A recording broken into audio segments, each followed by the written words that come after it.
प्रिय व्यूअर्स, परीक्षा expert official channel के डेली स्टैटिक जीके सीरीज में आपका स्वागत है। इस सीरीज में हम प्रतिदिन आपके लिए UPSC, state PSC, SSC, RRB banking तथा विविध परीक्षाओं से संबंधित 10 प्रश्न व्याख्या सहित लेकर प्रस्तुत होंगे।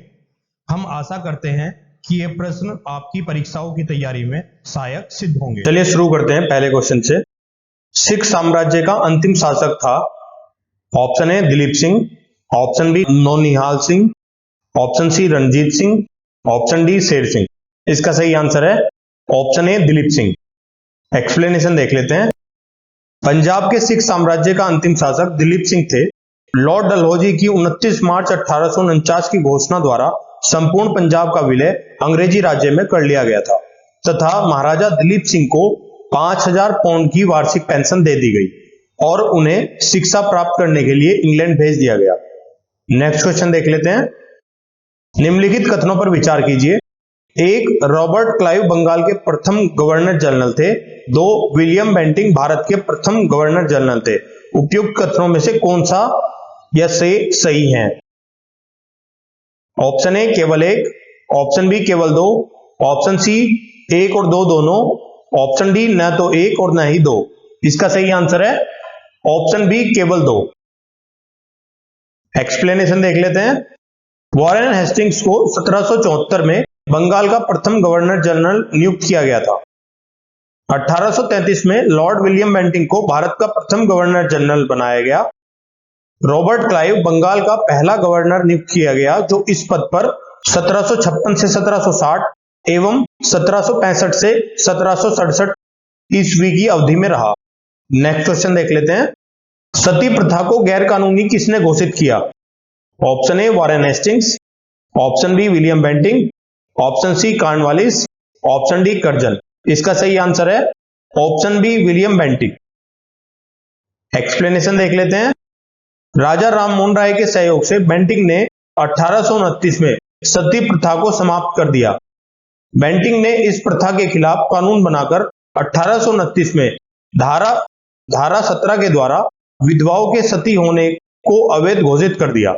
अंग्रेजों से पहले अकबर एवं मराठा पेशवाओं ने भी सती प्रथा पर रोक लगाने का प्रयास किया था। नेक्स्ट क्वेश्चन देख लेते हैं। विलय का सिद्धांत के तहत निम्नलिखित राज्यों के विलय पर विचार कीजिए और उन्हें कालक्रमानुसार व्यवस्थित कीजिए। 1 सतारा, 2 झांसी, 3 बघाट, 4 उदयपुर। नीचे दिए गए कूट से सही उत्तर का चयन कीजिए।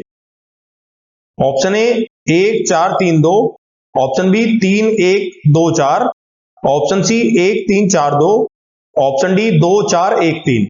इसका सही आंसर है ऑप्शन सी 1 3 4 2। एक्सप्लेनेशन देख लेते हैं। विलय के सिद्धांत का प्रयोग 1848-50 ईस्वी में भारत के गवर्नर जनरल रहे डलहौजी ने किया। इसे शांतिपूर्ण विलय की नीति के नाम से जाना जाता था।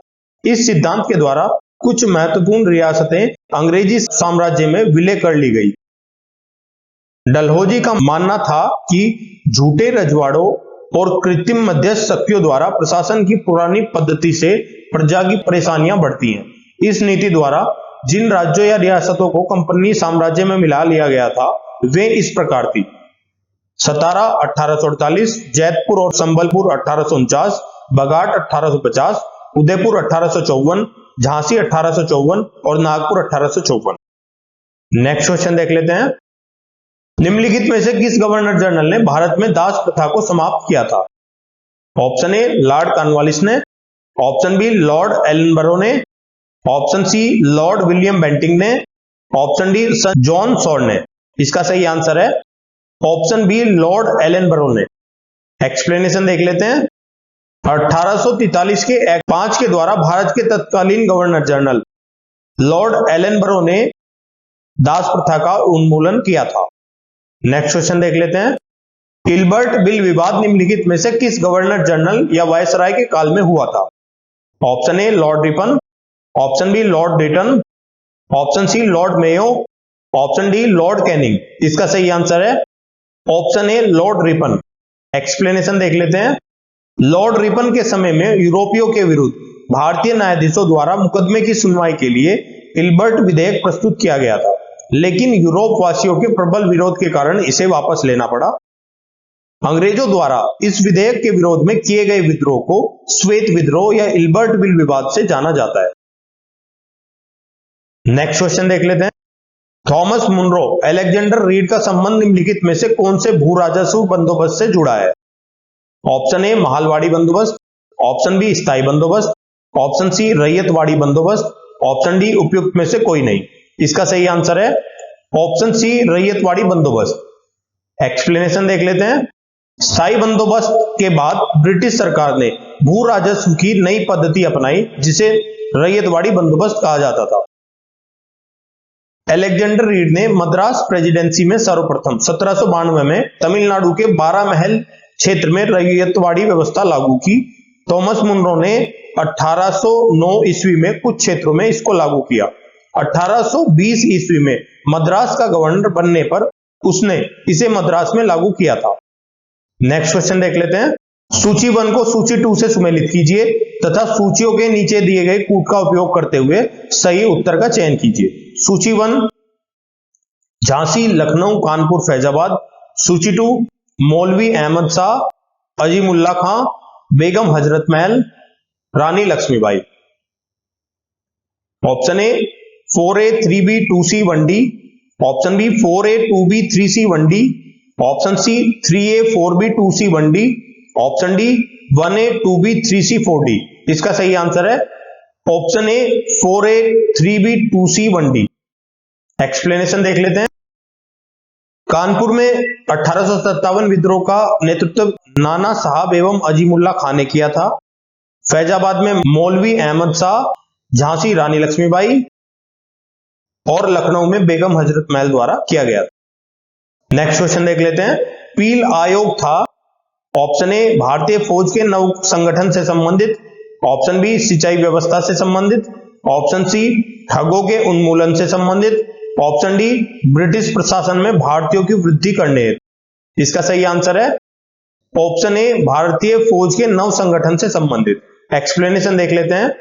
1857 के विद्रोह के पश्चात ब्रिटिश सरकार ने भारतीय फौज के नव गठन के लिए जुलाई 1858 में मेजर जनरल जोनाथन पील की अध्यक्षता में एक रॉयल कमीशन का गठन किया जिसने सेना के रेजिमेंटों को जाति, समुदाय और धर्म के आधार पर विभाजित किया। बंगाल में यूरोपीय सैनिकों का भारतीय सैनिकों से 1:2 का अनुपात रखा गया, वहीं मद्रास एवं बंबई में यह अनुपात 1:3 का रखा गया। नेक्स्ट क्वेश्चन देख लेते हैं।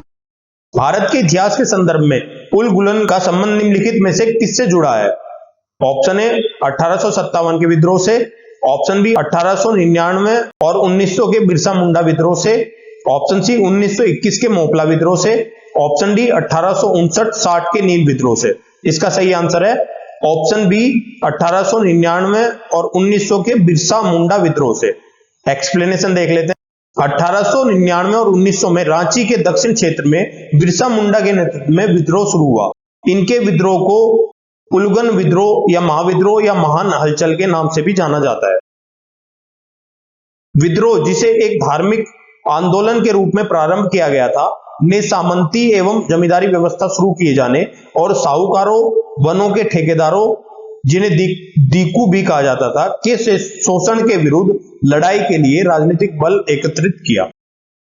प्रिय व्यूअर्स, हम आशा करते हैं कि ये वीडियो आपको अच्छी लगी होगी। कृपया अपने फीडबैक एवं सजेशंस कमेंट बॉक्स में दें। हम आपके सजेशंस के अनुसार वीडियो को और बेहतर बनाने का प्रयास करेंगे।